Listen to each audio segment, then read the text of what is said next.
Pen টুলের কাজ তো আমরা অনেকেই জানি, পেন টুল দিয়ে কীভাবে লাইন আঁকা যায়। তো লাইন টুলের কাজটাকে আমরা সবাই জানি। লাইন টুল দিয়ে আমাদের কী কাজ হয়? লাইন টুলের নামটাতেই রয়েছে লাইন। তো এটা দিয়ে আমরা একটি লাইন আঁকতে পারি, কিন্তু লাইন আঁকার শুরুতে অনেক সময় দেখা যায় যে আমাদের ফিল কালার অন করা থাকে বা স্ট্রোক কালার অন করা থাকে। তো এটার ক্ষেত্রে দেখা যায় যে আমাদের যে লাইনটা রয়েছে সেটা কিন্তু পরিপূর্ণ হয় না। আমরা যদি এটাকে ফিল কালারে দিয়ে দেন এখানে লাইন আঁকি, আমাদের কিন্তু এটা কিন্তু হবে না। তো আমাদের শুরুতেই লাইন টুলটার সেগমেন্ট হচ্ছে স্ট্রোক কালার।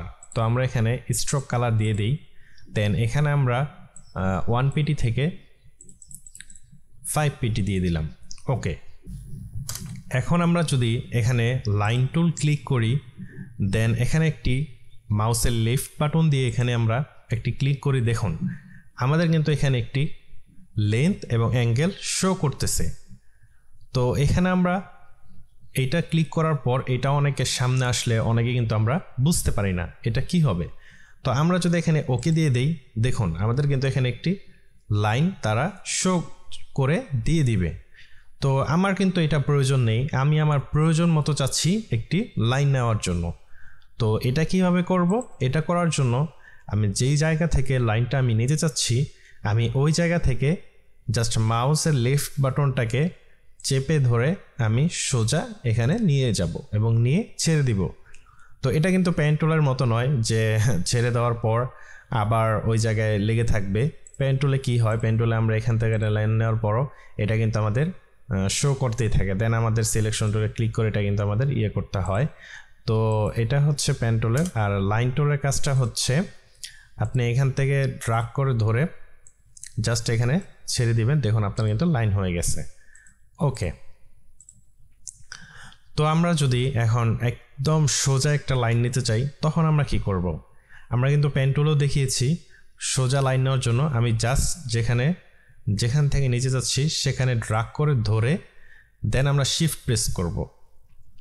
আমরা যদি শুরুতেই শিফট প্রেস করে ধরি তাহলেও সমস্যা নাই, তো শুরুতে শিফট প্রেস করে ধরলেও চলবে। আবার আমরা যদি দেখা গেছে যে স্মার্ট অবজেক্টের যেই ইন্টারেস্ট যেই জায়গাটা দেখাচ্ছে, তো সেখান থেকে যদি আমরা এখান থেকে জাস্ট শিফট প্রেস করে দেই, দেখুন আমার কিন্তু লাইনটা এই যে একদম শো করতেছে। আপনি যেদিকে নিতে চান সেদিকে কিন্তু লাইনটা এভাবে মাউসটা ড্রাগ করলেই কিন্তু সরে যাচ্ছে। আপনি ধরুন নিতে যাচ্ছেন এরকম, কিন্তু আপনার লাইনটা হয়ে গেছে এরকম, কোনো সমস্যা, আপনি জাস্ট মাউসটাকে ধরে এখানে নিয়ে আসবেন লেফটে, দেন এটা কিন্তু সরে যাবে।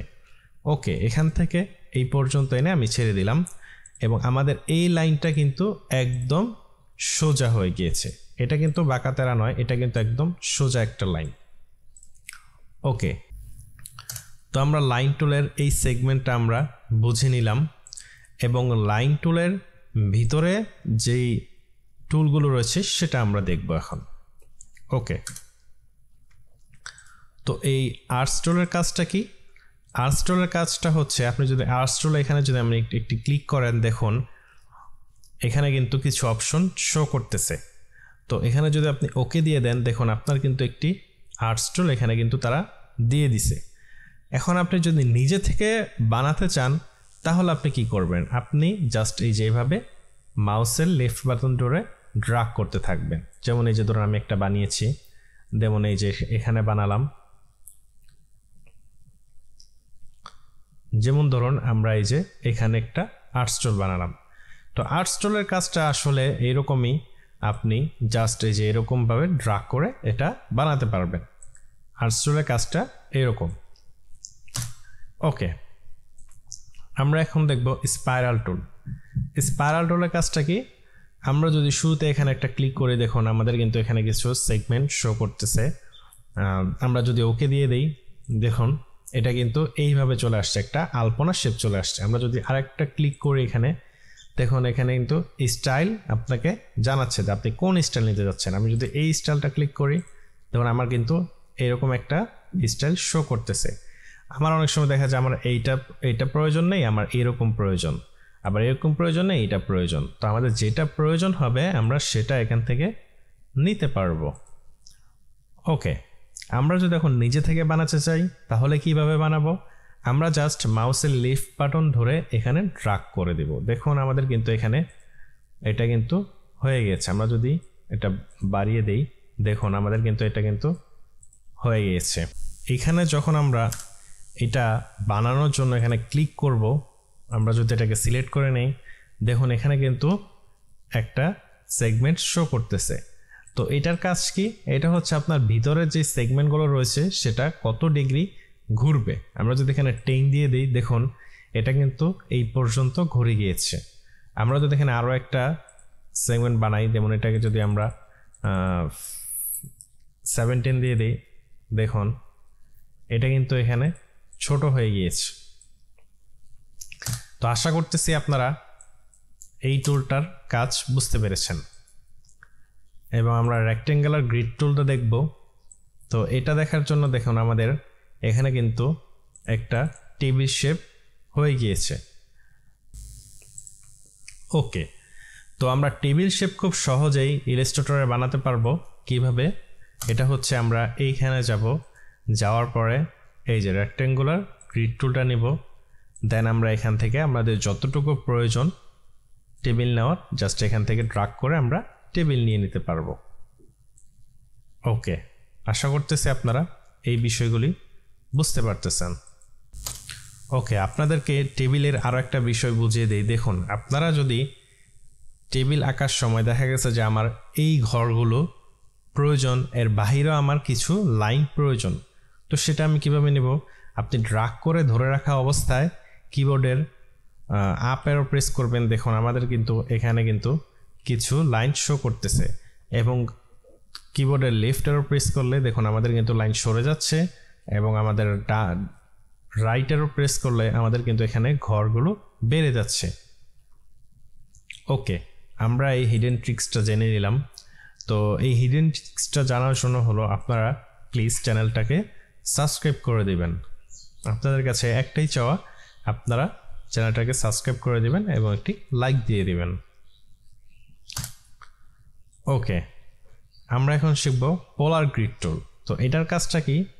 আমরা যদি এখানে একটা ক্লিক করি, দেখুন আমাদের কিন্তু এখানে বিভিন্ন রকম জিনিস শো করতেছে। তো আমরা যেখানে একটা ক্লিক দিই, দেখুন আমাদের কিন্তু এখানে পোলার একটা গ্রিড টুল এখানে আমাদেরকে দিয়ে দিছে। আমরা এটাকে বড় করে নেই, আপনারা দেখতে পারতেছেন। তো আমরা যদি এখানে নিজস্বভাবে একটা পোলার গ্রিড টুল ক্রিয়েট করি, এই যে আমরা এখানে এটা ক্রিয়েট করলাম।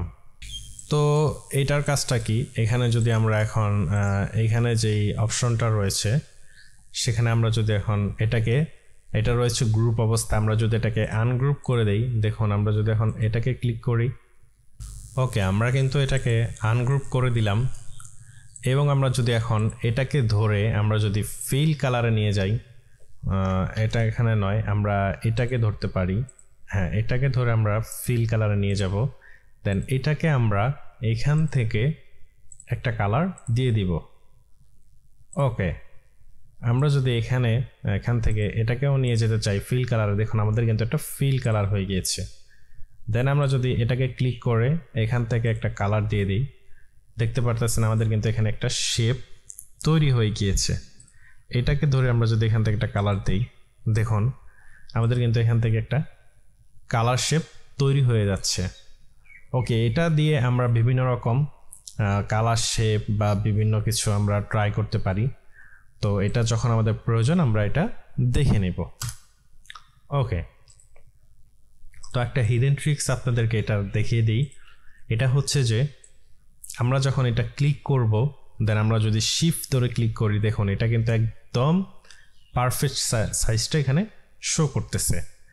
আর এটা ক্লিক করার পর আমরা এটাকে ধরে নেই, হ্যাঁ এটা ধরার পর আপনি যদি কিবোর্ডের আপ অ্যারো প্রেস করেন, দেখুন এটা কিন্তু ভিতর থেকে লাইন সেগমেন্টগুলো বাড়তেছে।